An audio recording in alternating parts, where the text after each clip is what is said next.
Ang lakas! One speed. Two.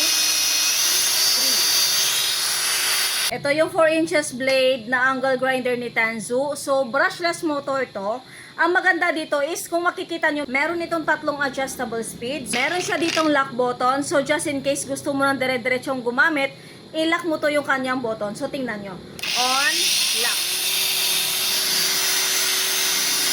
Mas convenient gamitin at the same time, mas portable. So, kung makikita nyo, kung dire-diretso yung paggamit nyo, pwede nyo siyang i-lock dito sa gilid para kahit hindi na kayo dito magpindot sa kanyang trigger is okay na okay lang. So, ang pinakamagandang part dito sa ating angle grinder na to, so once mag-purchase kayo, of course, brand new ang matatanggap nyo and with toolbox na siya, fast charger na charger at kompleto na rin sa bala. So, literal na gagamitin nyo na lang.